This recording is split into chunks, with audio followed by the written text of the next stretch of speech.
ഡയറക്ടർമാരിനെ അഴിഞ്ഞാടാൻ വിടുക എന്നൊക്കെ പറയില്ല. അതായത് ഫുൾ ക്രിയേറ്റീവ് കൺട്രോൾ ഡയറക്ടറിന്റെ കയ്യിലുള്ള സിനിമകളും വേറെ ഈ ബാക്കി ഈ സ്റ്റുഡിയോ മൂവീസും ഭയങ്കര വ്യത്യാസമാണ്. ഇത് നമുക്ക് സിനിമ കാണുമ്പോൾ തന്നെ മനസ്സിലാവും.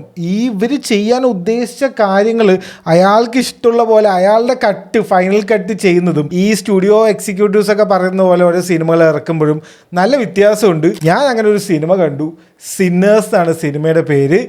ഒരു രക്ഷയില്ല. റയൻ കൂഗ്ലർ എന്നാണ് ഡയറക്ടറിൻ്റെ പേര്. പുള്ളിക്ക് ഇതുവരെ ഒരാൾക്കും കൊടുക്കാത്തൊരു ഡീലാണ് വാർണർ ബ്രോസ് പുള്ളിക്ക് കൊടുത്തത്. അത് മാക്സിമം പുള്ളി മുതലാക്കിയിട്ടുണ്ട്. അങ്ങോട്ട് ആറാടിയിരിക്കുകയാണ് സിനിമയിൽ.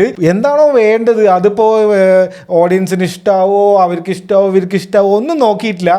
പുള്ളിക്ക് എന്താ വേണ്ടത് അത് അങ്ങോട്ട് ചെയ്തിട്ടുണ്ട്. അത് ചിലവർക്ക് ഇഷ്ടാവും ചിലവർക്ക് ഇഷ്ടാവില്ല. പക്ഷേ എനിക്ക് എന്തോ ഭയങ്കര ഒരു സംഭവമായിട്ട് തോന്നി. കാരണം ഞാനിങ്ങനെയൊന്നും വേറെ ഏതിൽ കണ്ടിട്ടൊന്നുമില്ല. അതുകൊണ്ട് തന്നെ എനിക്കിത് പുതിയൊരു എക്സ്പീരിയൻസ് ആയിരുന്നു. അപ്പോൾ എന്താണ് വാർണർ ബ്രോസ് കൊടുത്ത ഡീൽ എന്ന് വെച്ച് കഴിഞ്ഞാൽ ഇത് നമുക്ക് എല്ലാവർക്കും അറിയുമെന്ന് വിചാരിക്കുന്നു. അതായത് ഈ സിനിമ എന്ന് പറയുന്ന ഒരു സിനിമ ഒരു ഡയറക്ടർ എടുത്തു.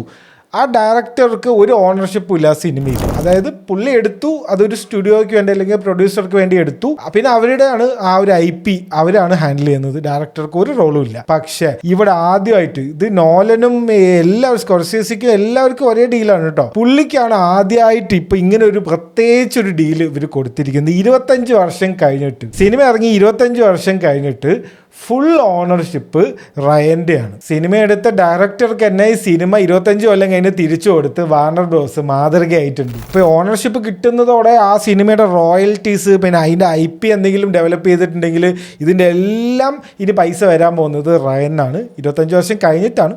ആ ഒരു കാലയളവിൽ ഫുള്ള് ഇവർക്ക് മാക്സിമം ഇതിനെ വിറ്റ് പൈസ ഉണ്ടാക്കും. അത് വേറെ കാര്യം. എന്നാലും ഇത് വലിയൊരു റവല്യൂഷണറി ഡീലാണ്. ഇനിയിപ്പോൾ ഭാവിയിൽ ഇനി കുറച്ച് പേര് ഇങ്ങനത്തെ ഡീലൊക്കെ ചോദിച്ചു വരും, കൊടുക്കേണ്ടിയും വരും. ആ ഒരു മ്യൂസിക് എവല്യൂഷൻ്റെ ഒരു സീനുണ്ട്. എൻ്റെ അമ്മ എൻ്റെ കിളി പോയി അത് കണ്ടിട്ട്. ഇതെന്താ സംഭവം എന്ന് ഞാൻ കുറച്ച് റീവൈൻഡ് അടിച്ച് കുറച്ച് ഫാസ്റ്റ് ഫോർവേഡ് അടിച്ചിട്ടൊക്കെ ഞാൻ നോക്കി.